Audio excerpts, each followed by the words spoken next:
يبلغ مدحته القائلون ولا يحصي نعماءه العادون ولا يعدي حقه المجتهدون الذي ليس لصفته حد محدود ولا نعت موجود ولا وقت معدود ولا أجل ممدود فترى الخلائق بقدرته ونشر الرياح برحمته والصلاة والسلام على الرسول المسدد المصطفى الأمجد المحمود الأحمد سيدنا ومولانا ومولى الكونين جد الحسن والحسين وعلي والقاسم محمد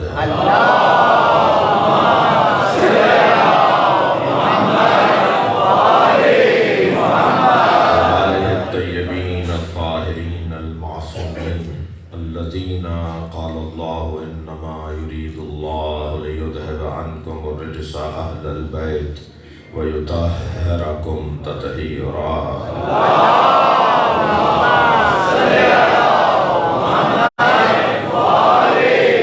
رحمة الله على أعدائهم أجمعين من يوم عداوتهم إلى قيام يوم الدين أما بعد قال الحكيم في القرآن الكريم بسم الله الرحمن الرحيم والعصر إن الإنسان لفي خسر إلا الذين آمنوا وعملوا الصالحات وتواصوا بالحق وتواصوا بالصبر صلوات اللهم صل على محمد وآل محمد شهداء محراب شهداء سجدہ و قیام و قعود اللہ کی راہ کے خالص اور سچے سپاہی والے نمازی شہداء عزادار شہداء سجدگاہ پہ سجدہ کرنے والے عبادت گزار ان کے درجات کی بلندی کے لیے سورہ فاتحہ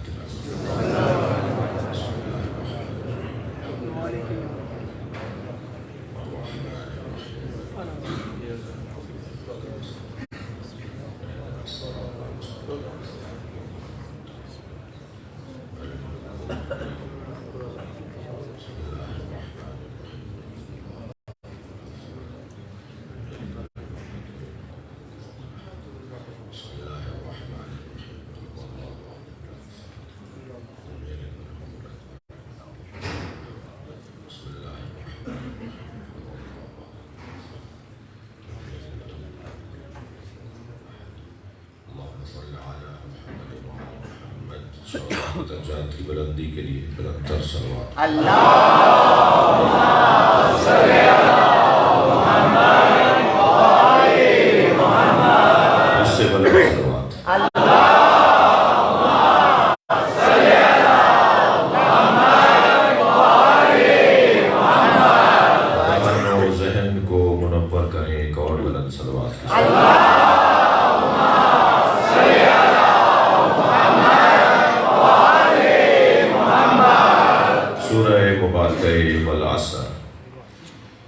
سورہ مبارکہ والعصر قرآن مجید کا مختصر سورہ اور قرآن کی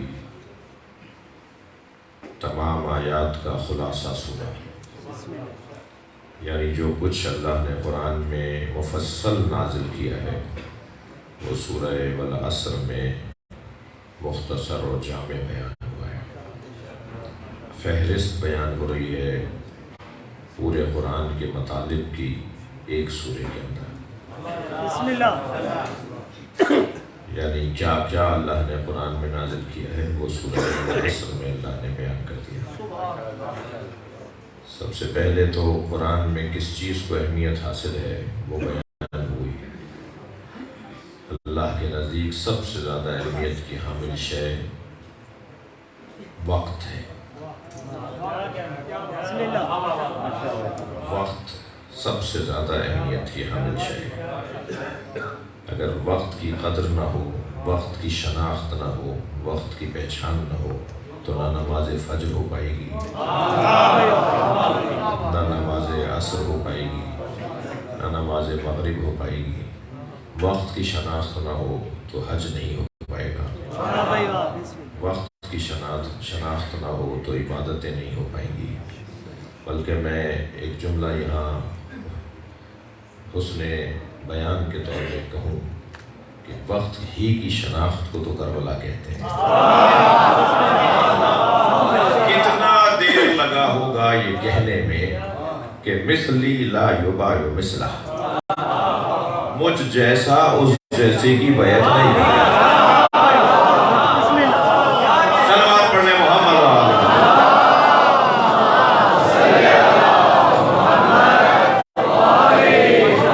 کتنا وقت لگا ہوگا، ایک لمحہ لگا یہ کہنے میں کہ مجھ جیسا اس جیسے کی بیعت نہیں کرے گا۔ اس ایک لمحے کی اہمیت دیکھیے، اس ایک وقت کی اہمیت دیکھیے کہ اب یہ ایک حسین کا لمحہ قیامت تک امامت کرے گا۔ ہر زمانہ حسین کی لا پر چلے گا۔ حسین نے جو نہ کہہ دی، حسین نے جو کہہ دیا کہ میں یہ نہیں کروں گا، اب حسین کی مولا کے اس ایک جملے پر ایک صلوات اور ہدیہ کریں نبی۔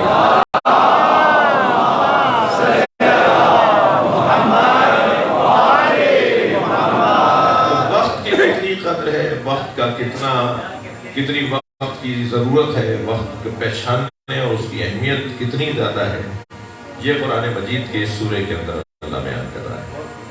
اور قسم بھی وہ وقت عصر کی ہی نہیں کھا رہا، بلکہ یہاں قسم وہ زمانے کی کھا رہا ہے۔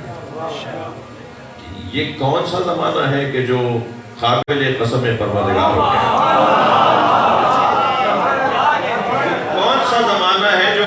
قابل ہو گیا، اتنا محترم ہو گیا کہ اللہ اس کی قسم کھائے۔ عزیزو، حسین کے زمانے کو مفصل کریں تو نبی کا زمانہ بنتا ہے، اور نبی کے زمانے کو مختصر کریں تو حسین کا زمانہ بنتا ہے۔ لہذا حسین و منی وانا من الحسین سمجھ میں آتا ہے۔ وہ 23 برس کا نبوی زمانہ ہو جو قابل قسم پروردگار ہے، وہ 63 برس کا نبوی زمانہ ہو، یا عصر عاشور، اس نے تمام زمانوں کے حسن میں اضافہ کر دیا۔ اب ہر زمانہ اس زمانے کو دیکھ کر چلے گا۔ لہذا وقت شناسی، وقت کی قدر، وقت کو پہچان لینا کہ کس وقت میں کیا کام کرنا ہے، یہ ہنر ہمیں کربلا سکھاتا ہے۔ کہاں، کب، کیسے، کیا کرنا ہے، یہ ہمیں کربلا والوں نے سکھایا۔ تو قرآن کا ایک مضمون، قرآن کا ایک عنوان وقت ہے۔ قرآن کا دوسرا عنوان انسان ہے۔ یعنی ہر کتاب کسی نہ کسی مضمون پر لکھی جاتی ہے، تو قرآن بھی تو کتاب ہے۔ وہ الذی انزل علیک الکتاب، وہ اللہ جس نے حبیب آپ پر کتاب کو نازل کیا، تو یہ بھی تو کتاب ہے۔ اس کتاب کا عنوان کیا ہے؟ کوئی کیمسٹری کی ہے، کوئی فزکس کی ہے، کوئی تاریخ کی ہے، کوئی علم کلام کی ہے، کوئی فلسفے کی ہے، کوئی منطق کی کتاب ہے۔ قرآن کتاب ہے تو کس عنوان پر لکھی گئی ہے؟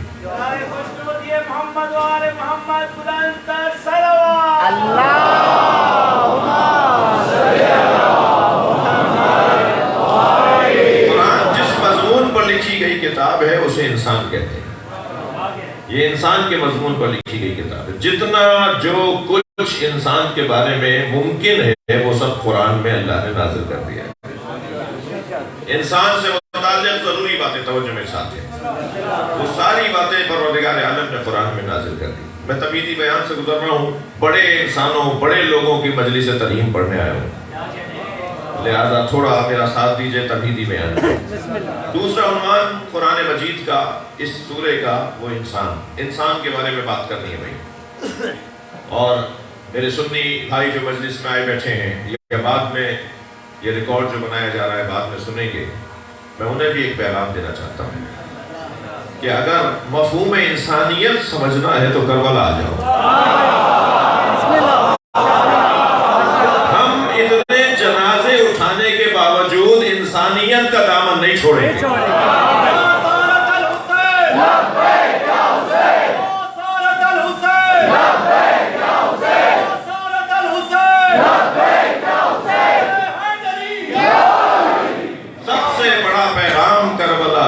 وہ انسانیت ہے. سب سے پہلا میرا اور آپ کا رشتہ انسانیت کا رشتہ ہے، اور پھر اس میں نور پر اضافہ نور ہو جاتا ہے کہ جب ولایت بھی آ جائے. بھائی انسانیت کے ماتھے پہ جھومر کو علی الولی اللہ کہا جاتا ہے. سارا بار پڑھیں محمد و آل محمد.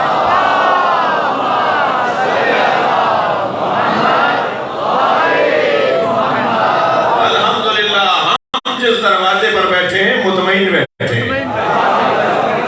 کون کہاں بیٹھا ہے مجھے اس سے غرض نہیں. اگر ہم جہاں بیٹھے ہیں وہاں سے جنت کا رستہ بنتا ہے، ترقی کی راہیں کھلتی ہیں، انسانیت کا فروغ ملتا ہے، مفہوم انسانیت سمجھ میں آتا ہے کربلائیوں.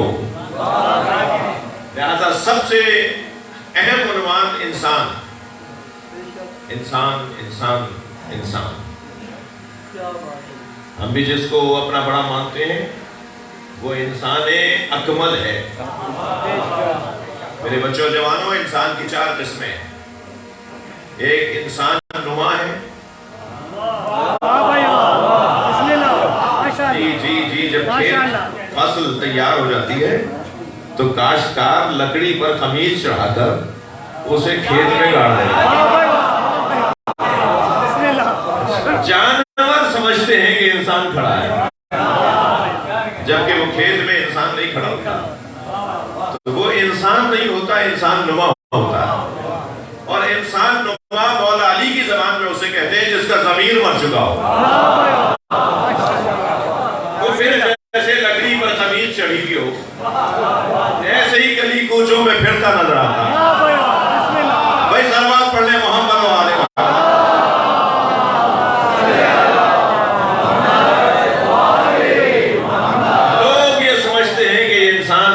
حقیقت میں وہ مردہ ہوتا ہے، اس میں کوئی زندگی نہیں ہوتی، اس میں کوئی حیات نہیں ہوتی.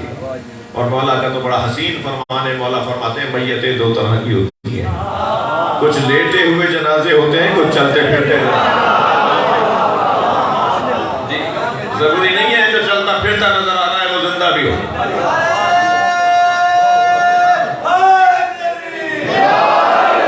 ضروری نہیں ہے کہ جو بدن جس کا آنکھیں کھلو اور بند ہو رہی ہو وہ زندہ ہو. نہیں، جس کا احساس مر گیا، جس کا ضمیر مر گیا، جس کی انسانیت مر گئی، وہ انسان کہاں ہے، وہ زندہ کہاں ہے. تو ایک ہے انسان نما، اور دوسرا انسان ہے جسے انسان کہا جا سکے گا. وہ ایک معمولی انسان ہے مگر انسان ہے.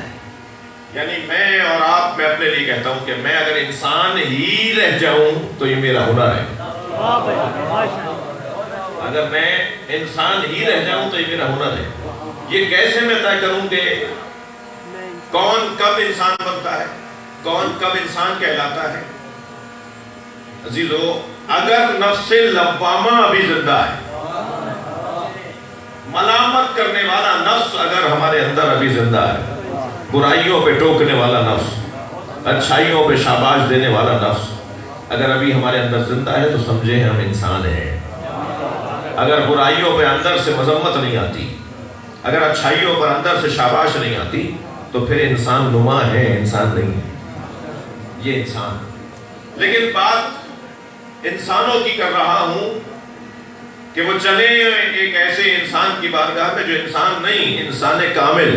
انسان کامل نہیں، انسان اکمل ہے. یعنی آپ دوسری قسم بنی انسان کی اور تیسری قسم بنے گی انسان کامل کی. اور انسان کامل سے بھی ایک بڑا وجود ہے کہ جس سے اونچا کوئی وجود نہیں ہے. اس سے اونچا اگر کوئی ہے تو اللہ ہے، اس سے بلند اگر کوئی ہے تو وہ اللہ ہے. انسان اکمل کون ہے؟ میں بہت دیر بھی لگا سکتا ہوں، طالب علم ہوں، بولنے کی عادت ہو گئی ہے، لیکن میں بہت دیر نہیں لگا رہا، میں نتیجہ دے رہا ہوں. انسان کامل اور انسان اکمل میں فرق یہ ہے انسان کامل کو مالک اشتر کہتے ہیں، انسان اکمل کو علی کہتے ہیں۔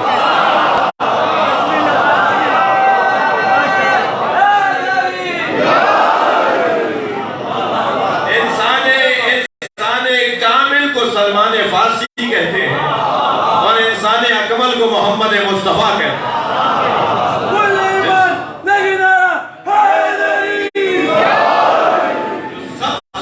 جس سے بڑا کوئی انسان ہی نہ ہو، اس سے بڑا اگر کوئی مقام تصور میں آئے گا تو وہ اللہ کا ہے۔ لہٰذا میں اپنے بھائی کو دیکھ کر مجھے حوصلہ مل رہا ہے، میں نے پچھلے دنوں کچھ شعر کہنے کی توفیق ہوئی، ہلکے پھلکے اشعار بھی کہہ لیتا ہوں۔ عرض کیا تھا کہ غدیر خم کے سفر میں سراب کوئی نہیں، ہاں ہر راستے میں دھوکہ ہے مگر علی کے راستے میں دھوکہ نہیں۔ بھائی تھوڑی گردن ہلا دیجیے گا، بات جا رہی ہو۔ غدیر خم کے سفر میں سراب کوئی نہیں، خدا نبی کا علی کا جواب کوئی نہیں۔ بھائی شعر کو شعر کی طرح سنیے گا، عرض کر رہا ہوں کہ ہزار ذرے مگر آفتاب کوئی نہیں، ہزار ذرے مگر آفتاب کوئی نہیں، تراب سب ہیں مگر وہ تراب۔ صلوات پڑھیں محمد و آل محمد۔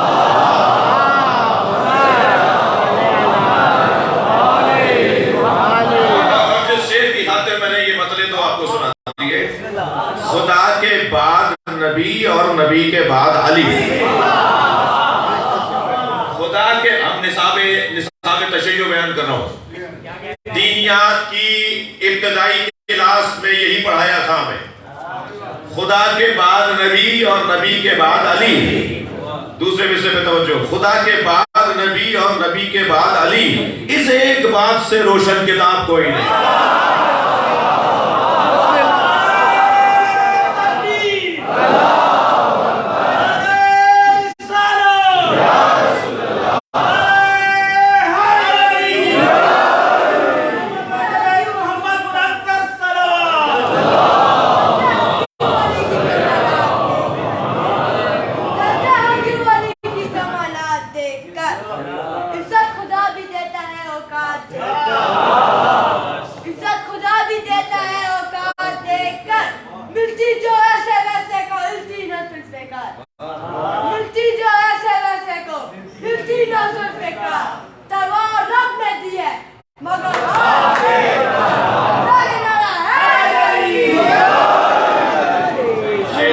شعر آپ نے اچھا سنا تو میرا دل کر رہا ہے کہ اسی کلام کے دو شعر اور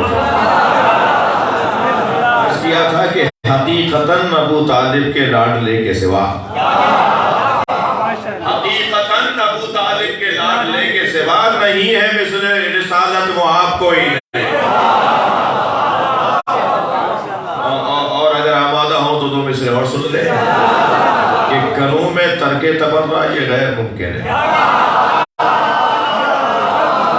گھروں میں ترک تبرع یہ غیر ممکن ہے، مگر غلط ہے کہ اس کا نصاب کوئی نہیں۔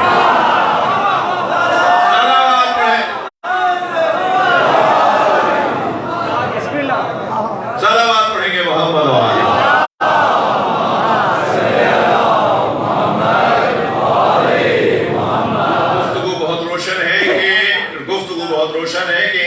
اکمل کے بعد توجہ، انسان اکمل کے سے اوپر اگر کوئی وجود ہے تو وہ اللہ کا وجود، اور یہ انسان اکمل ہمیں اللہ تک پہنچاتا ہے۔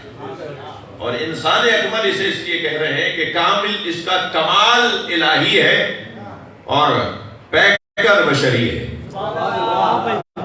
یہ ظاہری طور پر جس حلیے میں تشریف لائے ہیں وہ بشری حلیہ ہے، مگر یہ انسان کا یہ انسان کی پرانی کمزوری ہے کہ جب اپنے اوپر بات آئے تو کہتا ہے میں اس قابل کہاں، اور جب ان کی بات آئے تو کہتا ہے یہ ہم جیسے۔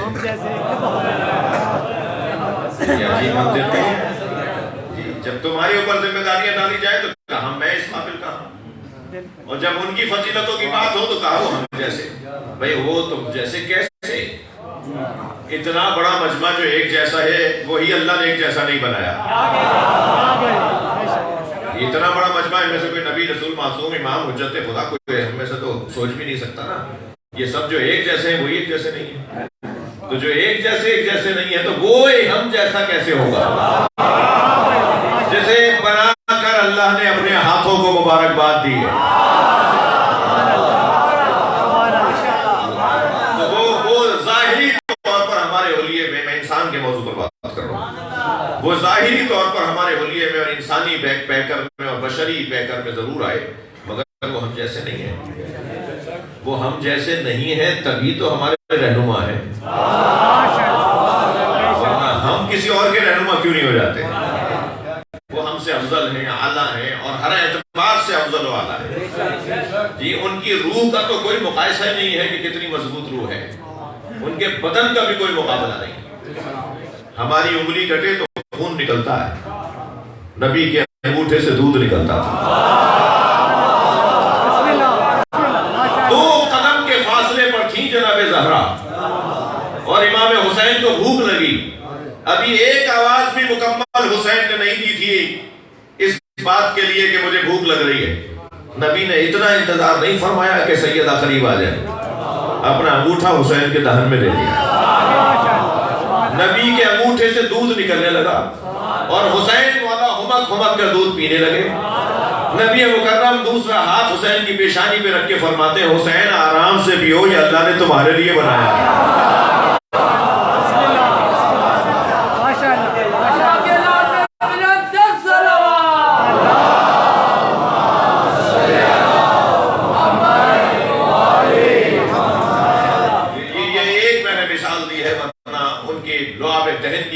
کیا ہے کوئی علی سے پوچھے.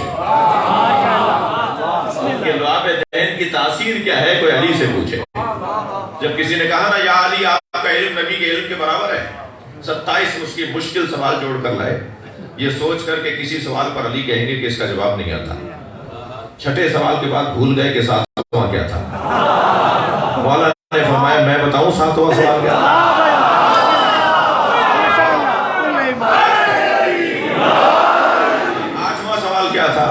علی سوال بھی بتاتے تھے اور جواب بھی بتاتے. اور جب میرے مولا نے سارے سوالات بھی بتائے اور جوابات بھی بتائے تو ایک شخص نے کہا آپ کا علم نبی کے علم کے برابر ہے. تو اتنا جس کا حق تھا نا، جو نفس مصطفیٰ ہو، جو نفس رسول ہو، جس کا حق تھا کہ وہ کہتے کہ میں نبی جیسا ہوں، اس نے گوارا نہیں کیا کہ کوئی مجھے کہے کہ میں نبی جیسا ہوں. تمہاری حیثیت نہیں ہے کہ تم میرے بارے میں بات کرو. بات کرے میرے بارے میں تو اللہ کرے. مولا علی کی سوچ بتا رہا ہوں جی. اللہ تو کہہ رہا ہے کہ یہ نفس مصطفیٰ ہے، مگر جب نبی مولا علی سے خود کہا کہ آپ علی نبی جیسے ہیں تو مولا علی پیشانی پہ بلا گیا.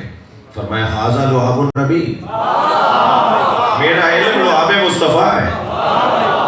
وہی آغوش میں جب پہلی مرتبہ مولا علی نے فرمایا تورات سناؤں، زبور سناؤں، انجیل سناؤں، قرآن سناؤں، تو وہ کب کہا تھا علی نے؟ جب کہا تھا نا جب نبی نے علی کے دہن میں گھٹی دینے کو زبان رکھ دی تھی. پرانے لوگوں کو حضرت حسن زیدی یاد ہوں گے.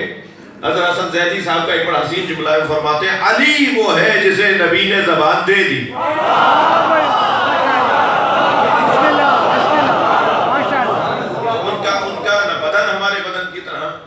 روح کا تو کوئی مقایسہ ہی نہیں. اور اصل طاقت بھی روح کی طاقت ہوتی ہے جس کی بنیاد پر ہم ان کی زندگی میں بھی ان سے مدد مانگتے رہے، ان کی ظاہری حیات کے بعد بھی آج بھی مدد مانگ رہے ہیں. تو مدد تو ہم ان کی روحانی طاقت کی وجہ سے مانگ رہے ہیں نا. تو جب ان کی روح ان کے بدن میں تھی تب 40 جگہ نظر آ جائے. تو جب روح ان کے بدن سے جدا ہو گئی تو پھر تو بدن کے قید سے آزاد ہو گئی. پھر تو بدر جاؤ لاکھوں جگہ جا سکتے. ایک صاحب کہنے لگے مولانا آپ لوگوں کی کچھ باتیں سمجھ میں نہیں آتی. میں نے کہا یہی ہمارا ہنر ہے کہ ہماری باتیں جب سمجھ میں نہیں آئیں گی تبھی تو غور کرو گے. آسان آسان ہلکی ہلکی حلوے حلوی باتیں، یہ کون سا ہنر ہے؟ ہنر تو یہ ہو کہ جس پہ ایک مرتبہ ضمیر کو اور ذہن کو جھنجھوڑا، ایک جھٹکا لگے. بھائی سنو سمجھو کیا بول رہے ہیں، ذرا غور تو کرو. 40 جگہ مولا علی ایک دن میں 40 جگہ نظر آئے. مولانا یہ بات سمجھ میں نہیں آ رہی. میں نے کہا اچھا کیوں نہیں سمجھ میں آ رہی؟ یہ کیسے ہو سکتا ہے؟ میں نے کہا دنیا میں ایک وقت میں کتنے لوگ مرتے ہیں کہتے کبھی ہزاروں لوگ بھی مرتے ہیں، تو میں نے کہا ہزاروں لوگوں کی روح قبض کرنے ملک الموت جاتا ہے تو وہ ایک وقت میں ہزاروں جگہ کیسے جاتا ہے؟ تو اگر ملک الموت ایک وقت میں ہزاروں جگہ جا سکتا ہے تو ملک الموت کا مولا کیوں نہیں جا سکتا؟ صلوات پڑھیں محمد و آل محمد۔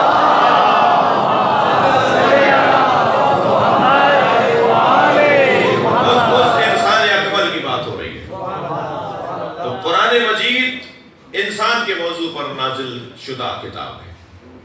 پھر اس کے اندر اللہ نے جو 6000 سے زیادہ آیات کے اندر پیغامات نازل کیے، ان میں سب سے پہلا عنوان عناوین کے ساتھ وہ ہے ایمان۔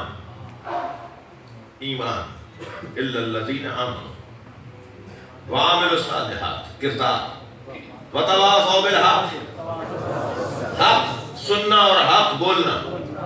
میرے بچوں جوانوں، حق بولنا پھر آسان ہے، حق سننا اس سے زیادہ مشکل ہے۔ بہت سارے لوگ جو حق سن نہیں پاتے وہ بول اچھا لیتے ہیں، لیکن جب انہیں کو حق سنایا جائے تو ان کا چہرہ پھیکا پڑ جاتا ہے۔ حق بولنا پھر آسان ہے، حق سننا اس سے زیادہ مشکل ہے۔ مگر قرآن یہ کہہ رہا ہے کہ جہاں حق بولتے ہو وہاں حق سنو بھی۔ کڑوی باتیں سننا بھی تو جو ہنر ہے، کڑوی باتیں بولنا بھی ہنر ہے۔ اور پھر اس کے بعد وتواصوا بالصبر، لوگوں کو استقامت کی دعوت۔ تم کہو کہ میدان چھوڑ کر نہیں جائیں گے، وہ کہے ہم بھی نہیں جائیں گے اور تم بھی نہیں جاؤ گے۔ صبر سے مراد استقامت ہے، بہادری ہے، شجاعت ہے، میدان میں ڈٹے رہنا ہے، میدان میں جمے رہنا ہے۔ اب یقین جانیے ابھی جب میں اس محراب میں آ کے بیٹھا، میرے بھائی پڑھ رہے تھے تو میں بار بار سوچ رہا تھا کہ یہاں کیا ہوا تھا۔ میرے لیے دعا کریں کہ اللہ مجھے یہ سعادت نصیب کرے جو یہاں شہیدوں نے پائی، کہ ایسا عنوان مجھ حقیر فقیر مجھ آپ کے نوکر کو بھی نصیب ہو کہ اللہ عنوان شہادت عطا فرمائے۔ بڑے لوگ تھے جو چلے گئے، جی نہ جانے کون سا عمل ان میں سے کسی کا، ان میں سے ممکن ہے بعض لوگوں کی چہروں پہ داڑھیاں بھی نہیں تھی، ممکن ہے بعض لوگ جو ہے وہ ان کے اوپر حج واجب ہو گیا تھا، وہ نہیں جا پائے تھے، لیکن اللہ کا معاملہ تو ہر ایک سے علیحدہ ہے۔ کیا معلوم کس کا کون سا عمل اللہ کو اتنا اچھا لگا کہ اس نے اس ایک عمل کی وجہ سے سارے گناہ معاف کر دیے۔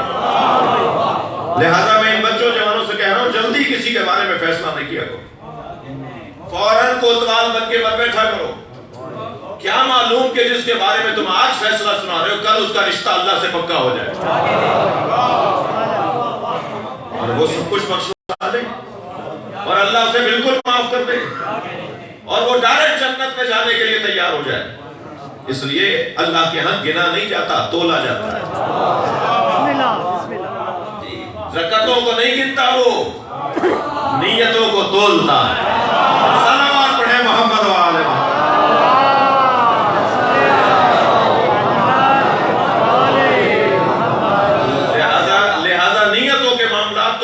کس کے جان سکتا ہے؟ نیتوں کا جاننے والا تو اللہ ہے۔ بڑا مقام ہے ان ہستیوں کا، بڑی حیثیت ہے ان ہستیوں کی جنہوں نے اس کیفیت میں اپنی، اور پھر ہم اسی مسجد میں دعا دوں گا جناب بریگیڈیئر صاحب اور ان کی تمام ٹیم کو، آپ سب سے کہوں گا کہ دوستوں کے لیے خاص دعا کیا کریں کہ پہلے سے زیادہ شان سے مسجد تیار ہے، پہلے سے زیادہ کارپیٹ اچھا ہو گیا، پہلے سے زیادہ در و دیوار روشن ہو گئے اور ہم دوبارہ شہادت کو تیار ہو گئے۔ لبیک یا حسین، لبیک یا حسین، لبیک یا حسین، لبیک یا حسین، لبیک یا حسین۔ تر صلوات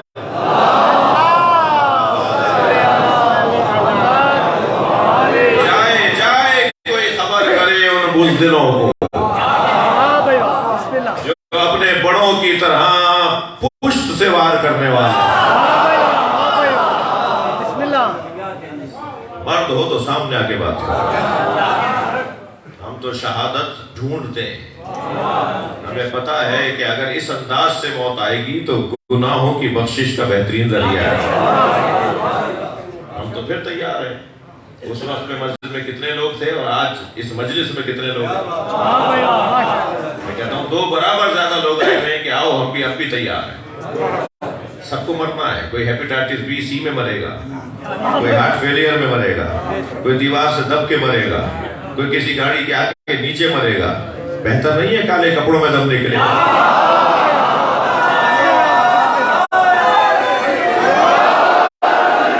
بہتر نہیں ہے مصلے پہ دم نکلے؟ بہتر نہیں ہے امام حسین کا نام پکارتے ہوئے دم نکلے؟ جب طے ہے کہ کوئی آب حیات پی کر نہیں آیا اور جانا سب کو ہے تو عزت کی موت تو عزت کی ہے۔ عارضی طور پر میرے ان بچوں کو بار بار بابا کی یاد ستائے گی۔ کچھ دن تک ان کی ماں کو زیادہ محنت کرنا پڑے گی، ان بچوں کے عزیزوں کو زیادہ جتن اٹھانے پڑیں گے، اس لیے کہ بچے ہیں، احساسات جذبات کے حامل ہیں۔ لیکن یہ وقت گزر جائے گا، کوئی وقت نہیں رکتا، وقت گزر جاتا ہے، مگر یہ ہمیشہ سر بلند رہیں گے کہ ہمارا بابا شہید، اور ہمارا بابا محراب میں شہید ہوا ہے، مصلی پر شہید ہوا ہے۔ تم کتنے حسینی مارو گے؟ یہ ساری قوم حسینی ہے۔ تم کتنے حسینی مارو گے؟ یہ ساری قوم حسینی ہے۔ حیدری! آپ لوگ میری باتوں سے تھک تو نہیں رہے؟ ایک بلند صلوات دیا کریں۔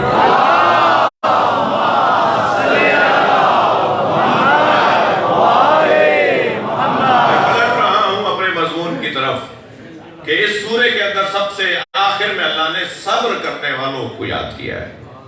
صبر یعنی استقامت، صبر یعنی بہادری، صبر یعنی ہمت۔ ہم سب سے بڑے صابر کے مرید ہیں، جس نے یہ نہیں دیکھا کہ میرے ساتھ لشکر ہے تو میں ڈٹا رہوں اور میرے ساتھ لشکر نہیں ہے تو میں پیچھے ہٹ جاؤں۔ وہ لشکروں کی بنیاد پہ لڑنے والے نہیں تھے، بلکہ انہیں دیکھ کر انسان لشکر بنتے تھے۔ میں اس لشکر کی بات کر رہا ہوں جسے علی کہتے ہیں، جو ذات میں لشکر، جو صفات میں لشکر، جو اشاروں میں لشکر، میدان میں اترے تو جیسے لشکر اترا ہو۔ سب چھوڑ کر بھی چلے جائیں تو علی پر کوئی فرق نہیں پڑتا، اور رسول اللہ نے تو ہم پر احسان کر دیا کہ علی کی فضیلت کا ایک باب روشن کر دیا، یہ سوال کر کے کہ یا علی جب سب بھاگ گئے تو تم کیوں نہیں گئے؟ تو فرمایا اکفر بعد الایمان، یا رسول اللہ کیا ایمان کے بعد کافر ہو جاتا؟ علی بھاگنے والے کو کافر بولتے ہیں۔ صلوات پڑھیں محمد و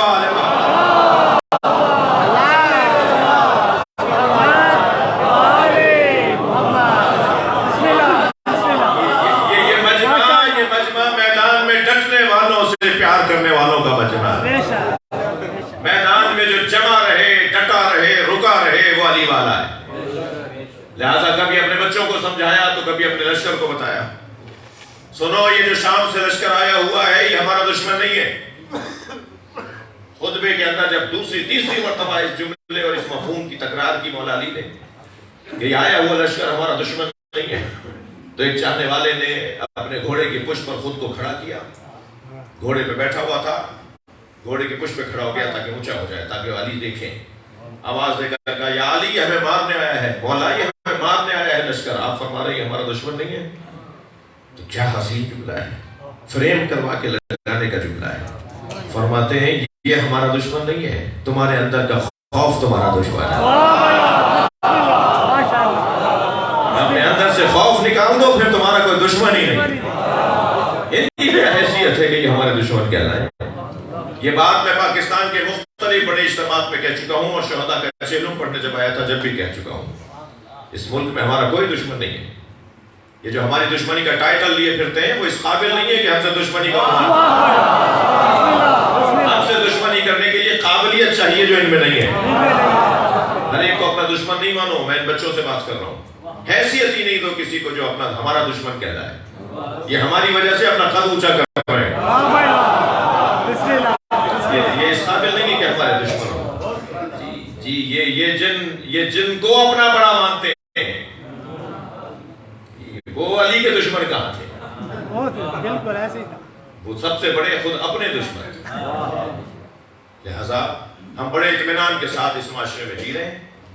ہمیں حکومتی اور ریاستی اداروں سے ہمیشہ سے ایک سوال ہے اور کنڈی بجاتے رہیں گے اس امید کے ساتھ کہ کبھی تو دروازہ کھلے گا. ہم قانون کو ہاتھ میں لینے والی قوم نہیں ہیں. ہم صابر کے ماننے والے ہیں. صبر ہمارا لاہے عمل ہے, دستور زندگی ہے. ہم قانون ہاتھ میں لینے والے لوگ نہیں ہیں, مگر قانون کا دروازہ بار بار بجانا اپنے اوپر ضروری سمجھتے ہیں. ہم بار بار پوچھتے رہیں گے کہ وہ کون تھے, کہاں سے آئے تھے, کون سہولت کار تھا, انہیں کہاں پالا گیا تھا, انہیں کہاں ٹھہرایا گیا تھا. ہمارے بہت سارے سوالات ہیں, انہیں جواب دے دو. بچو اس وقت سے کہ جب قیامت میں تم سے پوچھا جائے. ابھی تو تم سوال ہمیں جواب دے کر شاید اپنے لیے کچھ معاملات کو ٹھیک کر لو, پر قیامت میں پھر وہی ہوگا کہ جو اللہ چاہے گا. تو قیامت تک اگر بات جائے گی تو تمہارے نقصان میں ہے. اپنا تصفیہ اسی دنیا میں کر لو. مرنا سب کو ہے.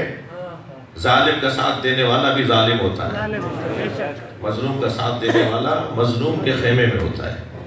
لہذا ہم بس بار بار پوچھتے رہیں گے کہ اتنے بڑے بڑے سانحات اس ملک میں ہوئے, ایسے ایسے لشکر کشیاں ہوئیں, ایسے واقعات ہوئے, مگر آج تک ہمیں کسی بھی واقعے کی کوئی جوڈیشل کمیشن اور اس کی انکوائری کا نتیجہ ہمیں نہیں ملا.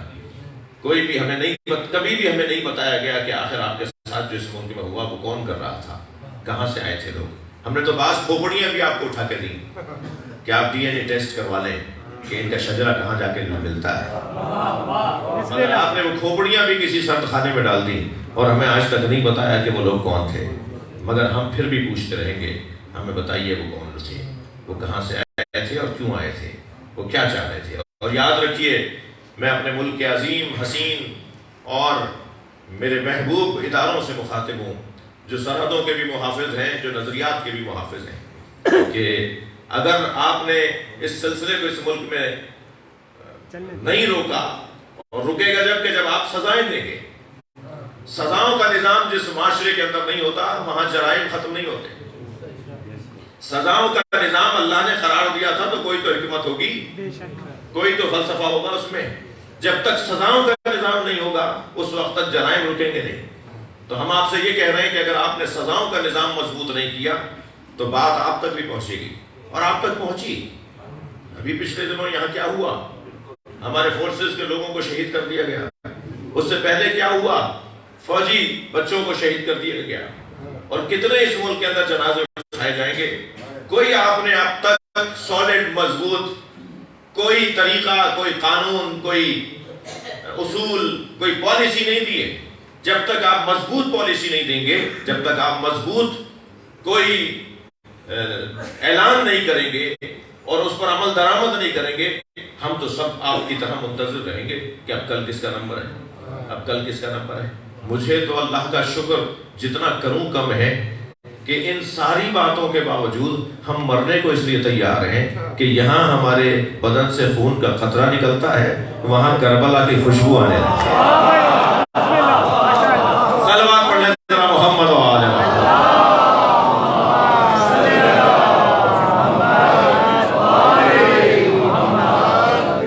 لہذا بہت ہی واضح انداز سے میں انتہائی معقول اور انتہائی مناسب انداز سے پیغام دے رہا ہوں. اور ذرا محسوس تو کریں کہ جہاں آگ لگی ہے وہی جگہ چل رہی ہوگی. جن کے عزیز گئے ہیں ان بیویوں سے, خواتین سے, ان بچوں سے, ان زوجاؤں سے, ان بیواؤں سے کوئی پوچھے, ان بوڑھی ماؤں سے کوئی پوچھے, ان بچوں سے, ان بہنوں سے, ان بیٹیوں سے کوئی پوچھے کہ کیا ہو گیا ان کے ساتھ. اور مسلسل اس ملک میں زیادتیوں پہ زیادتیاں ہیں, مگر یاد رہے یہ وطن ہم نے بنایا تھا اور ہم ہی اس کے محافظ رہیں گے. کوئی اپنے دماغ سے نکال دے کہ ہم کہیں اور جائیں گے. تم ہمیں ڈھونڈ رہے ہو کہ کل کہاں ہوتا ہے, پرسوں کہاں ہوتا ہے. ہم تو آسمانوں میں جانا چاہتے ہیں, تمہیں زمین میں گاڑ کے جائیں گے. صلوات پڑھ لیں محمد و آل محمد.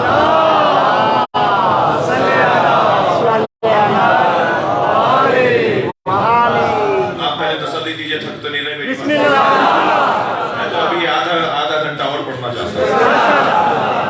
وہ جس عنوان صبر کہہ کر یاد کیا گیا ہے، اسے میں اپنی دوسری تعبیر میں شجاعت کہہ رہا ہوں، بہادری۔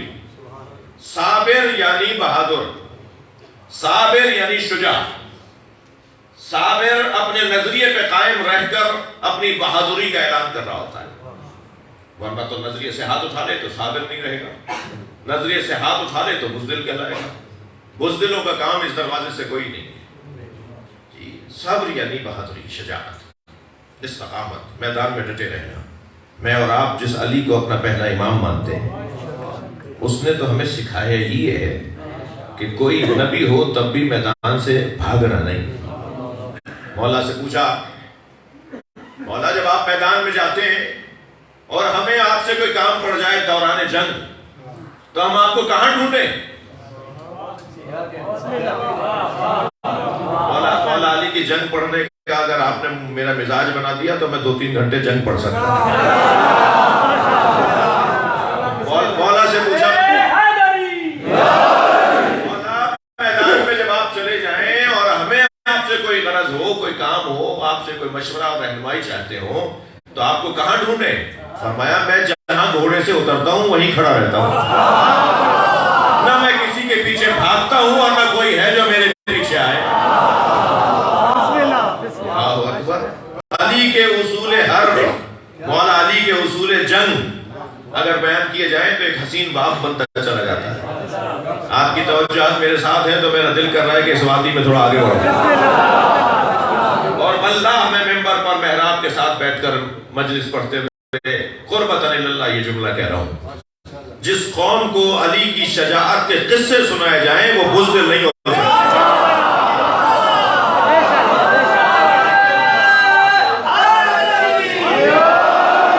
چھوڑ دیجئے ان لوگوں کو جو یہ بار بار کہہ کے تھک گئے کہ کب تک خیبر و خندق پڑھو گے؟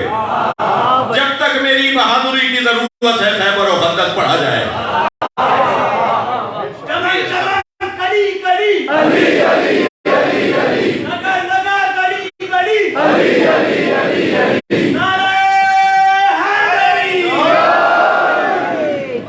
تھک تو نہیں رہے؟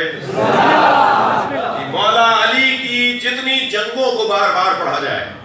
اچھا تسلی کے لیے ایک جملہ کہہ رہا ہوں کہ یہ قرآنی آیات پر مشتمل جنگیں ہیں نا، جنگ احد کا قصہ، جنگ خیبر کا، خندق کا، جی ساری جنگوں کو تو اللہ نے ایک آیت میں یوں کہہ دیا، یا ایھا النبی، یا ایھا النبی قاتل الکفار والمنافقین واغلظ علیہم، اے میرے نبی کافروں اور منافقوں کو قتل کرو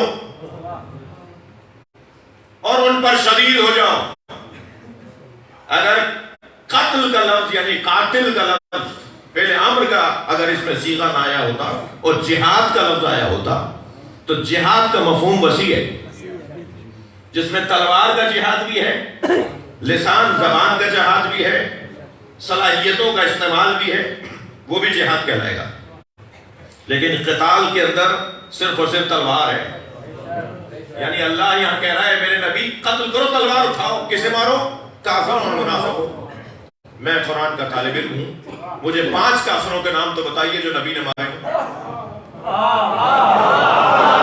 اس لیے کہ رحمت للعالمین کے ہاتھ میں تلوار چلتی نہیں ہے، تو سرکار نے کافروں کو نہیں قتل کیا، اچھا منافقوں کو تو بالکل ہی نہیں کیا، اس لیے کہ منافقوں کا تو قصہ آگے چل کے آنا ہے جی۔ اور قرآن کہہ رہا ہے میرے نبی قتل کریں کافروں اور منافقوں کو، تو قتل کریں، تلوار چلائیں ان کے اوپر، کن پر؟ کافروں اور منافقوں پر۔ اس آیت کو پڑھنے کے بعد جب تک ایک اور آیت کو اس کے ساتھ پلس نہیں کریں گے نتیجہ نہیں نکلے گا، اور وہ آیت یہ پلس کرنی پڑے گی وَلَا تُكَلَّفْ إِلَّا نَفْسَكَ، اور یہ کام نہ کریں مگر آپ جیسا کریں، یہ کام نہ دیں مگر اپنے جیسے کو دیں۔ صلوات پڑھیں محمد و آل محمد۔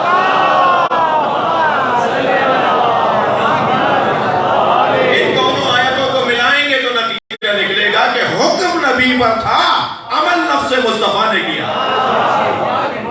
عمل علی نے کر کے دکھایا، کافروں کو بھی مارا، منافقوں کو بھی مارا۔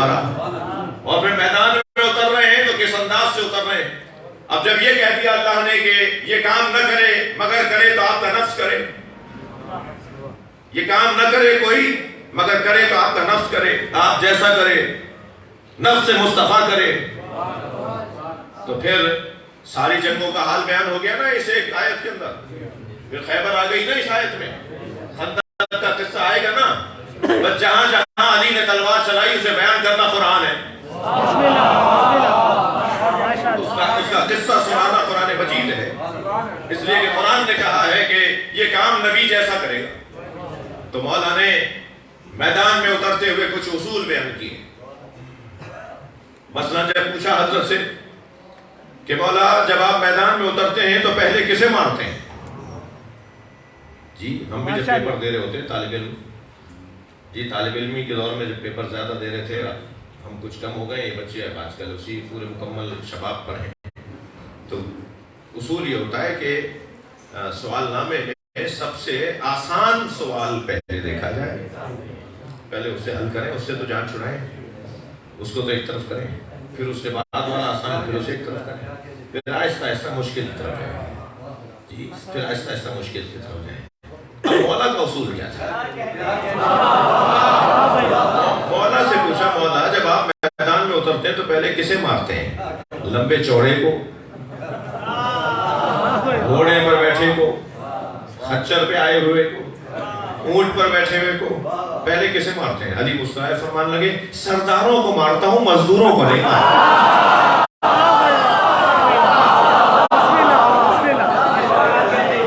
یہ جو بیچارے صلوات پڑھنے ذرا محمد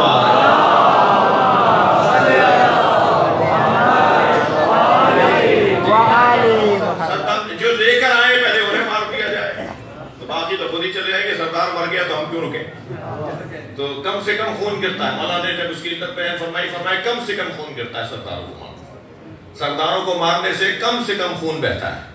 سردار مرے گا لشکر ویسے ہی مزمحل ہو جائے گا، میرا بڑا مر گیا تو میں کیوں رکوں؟ اچھا یہ مزاج جو ہے کہ بڑا مر گیا تو میں کیوں رکوں، یہ مزاج جو ہے وہ خطرناک ہے۔ صلوات پڑھ لیں۔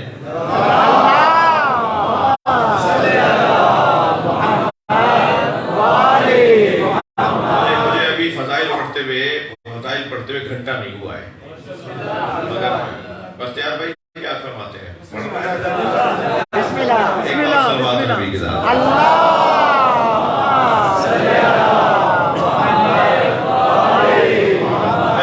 مولا سے متعلق کے شجاعت کا کیا عنوان تھا؟ پھر مولا سے پوچھا گیا کہ مولا اپنے انداز ضرب زنی تلوار چلانے کا انداز مولا سے کسی نے پوچھا کہ کیسے آپ چلاتے ہیں؟ تو فرمانے لگے کہ میں نے کوئی ضربت تکراری نہیں ماری، جی ہمیشہ نئی ضربت۔ اب میں کیا کروں، میری مجلس میں میرے بیان میں بچوں کی تعداد بھی خاصی ہے، جتنا دعا مجھے بزرگ دیتے ہیں اتنا ہی پیار مجھ سے جوان کرتے ہیں، اور یہ بچے بھی کچھ پیار نہیں کرتے، کم نہیں کرتے۔ تو ان بچوں کو دیکھ کر مجھے ایک حسین اپنے مضمون میں بات یاد آ گئی کہ حضرت ابو طالب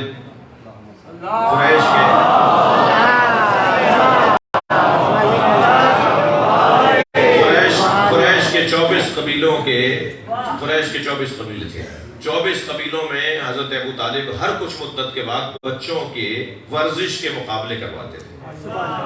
ان ورزش کے مقابلے میں یہ بڑوں کا کام ہے، ابو طالب کی سیرت سنت پہ عمل کرے اگر آج کے بڑے، تو اپنے معاشرے کے بچوں کے لیے کم سے کم کوئی جم خانہ کھلوائیں، کوئی باڈی بلڈ کرنے کے مرکز اور مراکز بنوائیں۔ تو یہ بڑوں کا کام ہے جو حضرت ابو طالب نے کیا، جو علاقے کے بڑوں کا کام ہے۔ تو اپنی برادری کے لیے، اپنے بچوں کے لیے کوئی باڈی بلڈ کرنے کا، کوئی ان کا بدن سازی اور تن سازی کا کوئی انتظام کر رہے ہیں، یہ بڑوں کا کام ہے، یہ حضرت ابو طالب کی سنت ہے۔ تو ہر کچھ مدت کے بعد جب وہ ورزش کا کام مقابلے کرواتے تھے تو ان میں 2 مقابلے تھے، ایک کشتی کا مقابلہ اور ایک ریس کا، دوڑ کا۔ تو جس دن دوڑ کا مقابلہ ہوتا تھا علی نظر نہیں آتے تھے۔ ایک دن پوچھ لیا حضرت ابو طالب نے کہ علی آج مقابلہ تھا دوڑنے کا، تم نظر نہیں آئے۔ تو گردن جھکا کے، بابا کا عادت تھا نا، گردن جھکا کے قریب کھڑے کے کہنے بابا مجھے دوڑنا اچھا نہیں لگتا۔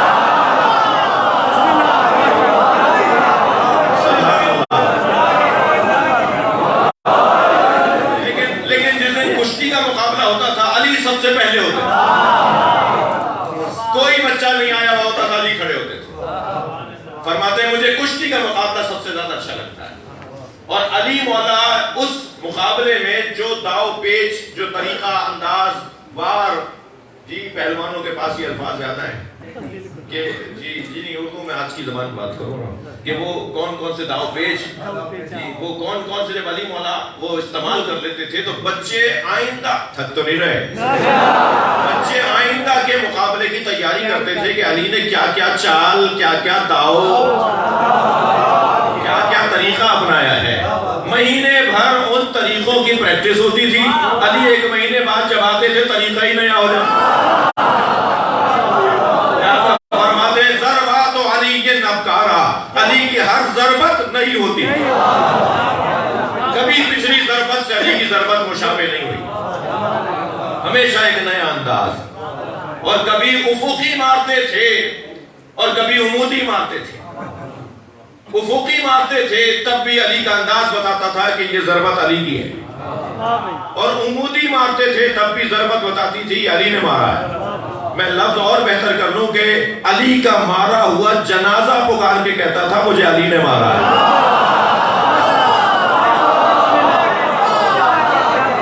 ایک تولے ماشے کا فرق نہیں ہوتا تھا ٹکڑوں میں، گراموں کا فرق نہیں ہوتا تھا ٹکڑوں میں، جس علی کی ضربت میں ایسی عدالت ہو، اس علی کی حکومت میں کیسی عدالت۔ بھائی میرے سنی بھائی بھی تشریف فرمائیں، نبی کی رحلت کے دوسرے سال ایک محترم شخصیت کسی اور شہر سے آئی اور آنے کے بعد کہا کہ مجھ سے نبی نے وعدہ کیا تھا کہ مدینے آؤ گے تو اپنے ہاتھ سے کھجورے کھلاؤں گا۔ فلاں سفر میں نبی کے ساتھ تھا، میں نے ان سے ان کی خدمت کی اور میں نے اپنے ہاتھ سے انہیں کچھ کھانا کھلایا، تو انہوں نے فرمایا جب مدینے آؤ گے تو اپنے ہاتھ سے تمہیں کھجورے کھلاؤں گا۔ تو اب میں آیا ہوں مگر نبی نہیں ہے، اور نبی نے اگر ایسا کہہ دیا تو ماننا پڑے گا کہ نبی کا قول سچا ہے، تو میں نبی کے ہاتھ کی کھجوریں کھانا چاہتا ہوں۔ جیسے ہی انہوں نے مسجد میں یہ مطالبہ کیا تو حضرت ابو بکر نے فرمایا علی کو بلاؤ۔ تھک تو نہیں رہے نا، علی کو بلاؤ۔ مولا علی تشریف لائے، علی یہ کہہ رہے ہیں کہ نبی نے ایسا کہا تھا کہ جب مدینے آؤ گے تو اپنے ہاتھ سے کھجوریں دوں گا۔ مولا علی نے چند مشت کھجوروں کی اس کے دامن میں ڈال دی اور اس نے دامن سمیٹا اور شکریہ کہہ کے چلا گیا۔ تو وہاں بیٹھی بھی شخصیات نے کہا کہ یا حضرت ابو بکر یہ کام تو آپ بھی کر سکتے تھے، بھئی ایسے ہی کھجوریں دینی تھی تو آپ دے دیتے۔ تو فرمایا خبردار، میں جب غار میں نبی کے ساتھ تھا تو ساری رات یا اللہ کی بات ہوئی یا علی کی بات ہوئی۔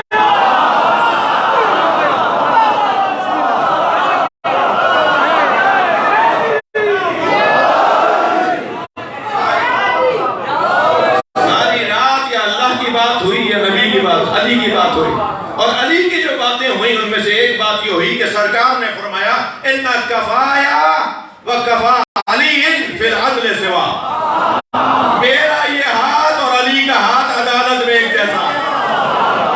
سلامات پڑھے محمد و آل محمد۔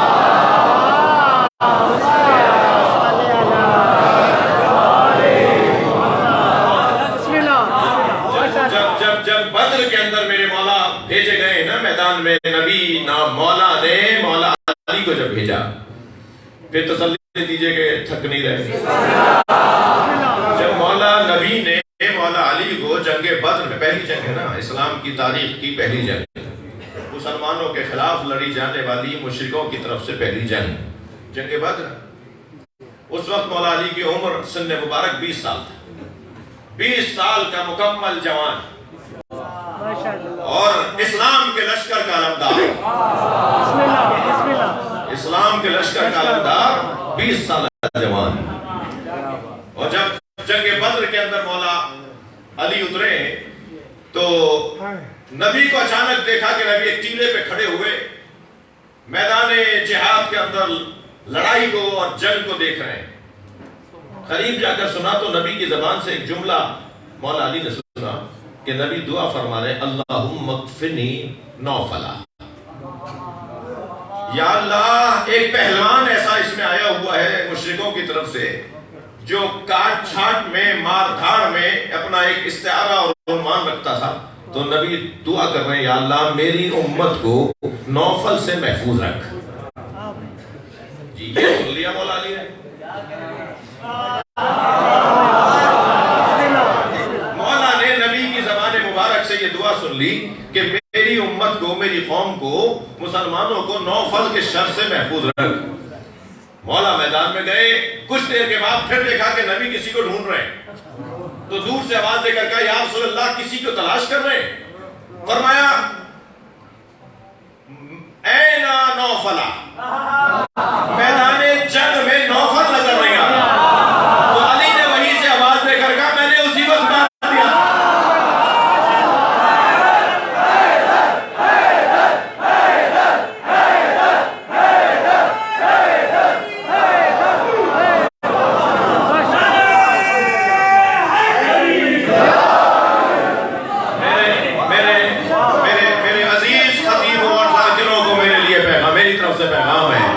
جب شہیدوں کی عظمت کی مجلس پڑھو تو علی کا شجاعت پڑھو.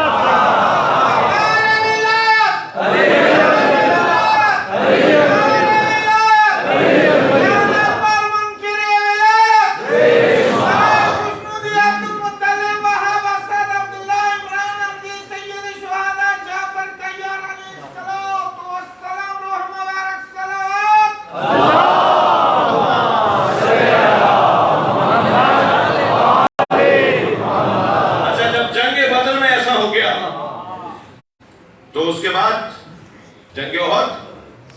اب جنگ احد کے اندر یزید کے دادا نے پوچھا اپنے لوگوں سے کہ یہ بتاؤ وہاں سے علم لے کر کون آ رہا ہے؟ کہا علی. اچھا مشورے تو ٹھیک نہ گئی. کہا علی آ رہے ہیں. کہنے لگے کہ 12 قبیلوں کے سرداروں کو علمدار بناؤ. علی کس کس کو ماریں گے؟ ایک قبیلے کے سردار کو مار دیں گے تو پھر ان سے دشمنی شروع ہو جائے گی. تو جتنے زیادہ علمدار ہوں گے ہر کچھ دیر کے بعد علم تبدیل کرتے رہو. اچھا مولا نے جیسے میں نے بیان کیا کہ مولا سرداروں کو ڈھونڈتے تھے. علی کی جنگ کا ایک طریقہ یہ ہوتا تھا، ڈھونڈتے تھے علم کس کے ہاتھ میں، یعنی پرچم دشمن کے لشکر کا پرچم کس کے ہاتھ میں. تو جس کے ہاتھ میں پرچم ہوتا تھا پہلے جا کے اس سے بات کرتے تھے. پرچم گر جائے گا تو پھر رہے گا کون. تو یہ طریقہ تھا مولا علی کا. تو کہا یہ پرچم بدلتے رہو، سردار بدلتے رہو، جی پرچم دار بدلتے رہو. علی کس کس کو ماریں گے؟ اتنے قبیلوں سے دشمنی لیں گے کیا؟ تو اس جنگ کے اندر مولا نے 12 قبیلوں کے پرچم داروں کو قتل کیا. بھائی تمہاری سوچ کچھ اور ہوگی. علی کا انداز کچھ اور. علی تو کہتے ہی اسے ہیں جو دشمنیاں مول لیتا ہو. میں اپنی نسلیں کٹوا دوں گا مگر اللہ کی خاطر میں جہاد جاری رکھوں گا. اور وہ سارے بدلے لیے گئے علی کے بچوں سے. سارے قبیلوں نے علی کے بچوں سے بدلے لیے، اس کے باوجود کہ وہ قبیلے مسلمان ہو گئے تھے. جب علی مولا نے اللہ کی خاطر تلوار چلائی تو تم مسلمان ہو گئے تھے تو اللہ کی خاطر معاف بھی کر دیتے. مگر تم مسلمان ہو گئے تھے اور پھر علی کے بچوں سے تم بدلے لے رہے ہو تو پھر مسلمان ہونے میں ہمیں تمہارا شک ہوگا. تم اللہ کی خاطر مسلمان ہو گئے. کاٹ دی نسل مولا علی کی. کوئی ایک تاریخ بتائیں جب اولاد علی کو اذیت دینا پہنچائے گی. کوئی ایک دور بتائیے. کربلا میں تو سارا کنبہ کاٹ دیا. زیادہ دور مت چاہیے. ابھی رحلت پیغمبر کو 3 دن گزرے ہیں کہ نبی کی بیٹی کا دروازہ جلا دیا. پھر آگے بڑھیے. نبی کے نواسے کے جنازے پہ تیر مار دیا. پنجتن کے 5 جنازوں کا حال جب سنتے ہیں نا تو حالت غیر ہوتی ہے. اس کائنات کو اللہ نے پنجتن کے نام پہ بنایا. نبی کے جنازے میں 13 لوگوں سے زیادہ لوگ نہیں ہیں. 13 جنازے میں لوگ ہیں. لوگ جنازے میں 13 ہیں. بعض نے 11 بعض نے 13 لکھے. امت کو اعتراض ہوا کہ ہمیں نبی کے جنازے میں اہل بیت نے شریک نہیں کیا. اس گھر میں دوسرا جنازہ 75 یا 95 دن بعد ہوا ہے، جناب زہرا کا جنازہ. سنیں گے اس جنازے میں کتنے لوگ ہیں؟ 6 لوگ ہیں اس جنازے. پنجتن کا دوسرا جنازہ جس میں 6 لوگوں نے ادا کیا ہے. امت کو پھر اعتراض ہوا کہ اہل بیت نے ہمیں اپنے گھر کے جنازے میں نہیں بلایا. اس گھر میں تیسرا جنازہ مولا علی کا ہے. 2 لوگوں نے جنازہ اٹھایا. قربان جائیں علی نام پر. عقب سے حسنین جنازہ اٹھا رہے، آگے سے جنازہ خود اٹھ رہا ہے. مگر 2 لوگوں سے زیادہ، میرے بھائیوں کے مطابق 2 لوگ ہیں، میرے سنی بھائیوں کے مطابق 2 لوگوں نے علی کا، حسن حسین نے علی کا جنازہ اٹھایا. پھر امت کا اعتراض ہوا کہ اہل بیت نے ہمیں اپنے گھر کے جنازے میں نہیں بلایا. یہ تیسرا جنازہ تھا جو امت کو نہیں بلایا تھا. بار بار اعتراض ہو رہا تھا نا. تو پہلا جنازہ تھا جو امت کے کاندھوں پہ دیا، وہ امام حسن کا جنازہ. بڑا شوق تھا نا، بڑا مطالبہ تھا نا کہ ہمیں جنازے میں نہیں بلا رہے. یہ پہلا پنجتن کا جنازہ تھا جو عمومی جنازہ تھا، عوامی جنازہ تھا. امت نے اتنے تیر مارے کہ برابر کی بہنیں بھائی کے جنازے سے تیر نکالتی رہے. اور 5ویں جنازے کا حال سنیں گے، ایسے گھوڑے دوڑائے حسین کے بدن پر، ایسے گھوڑے دوڑائے کہ زینب پہچان نہیں پائی، بلکہ آواز دے کر کہا انت اخی زینب، تم ہی زینب کے بھائی حسین ہو. جناب زینب سے اپنے بھائی کا لاشا پہچانا نہیں جا رہا تو لاشے کے گر چکر کاٹنے لگی. کبھی بائیں آ جاتی ہیں، کبھی سرہانے آ جاتی ہیں. امام سجاد نے پوچھا پھوپھی اماں کیا دیکھ رہی ہیں؟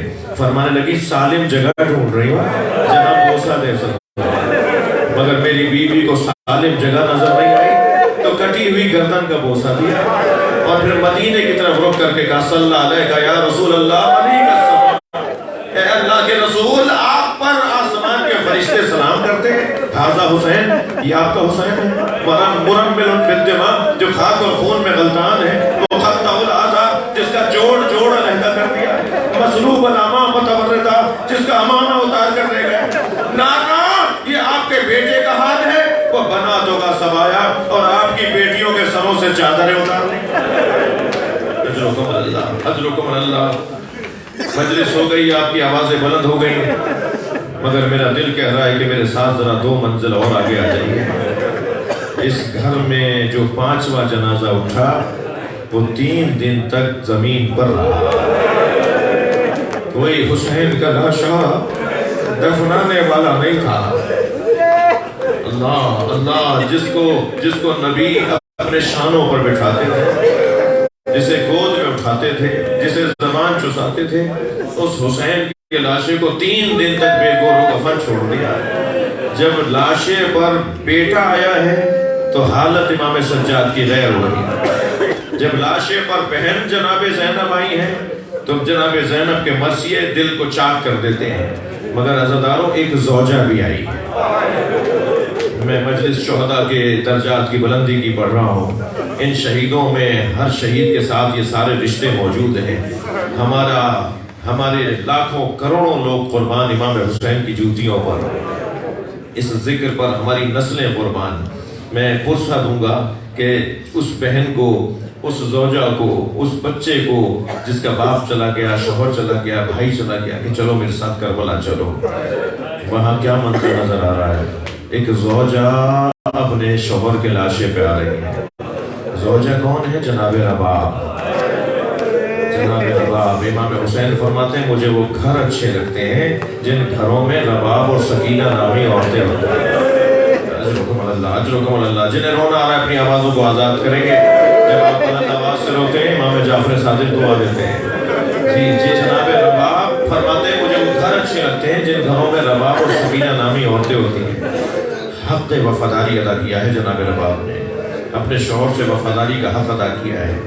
2 ہی کمائیاں تھیں جناب رباب کے پاس. ایک علی اصغر، ایک سکینہ. ایک کو اجلا سا کرتا پہنا کر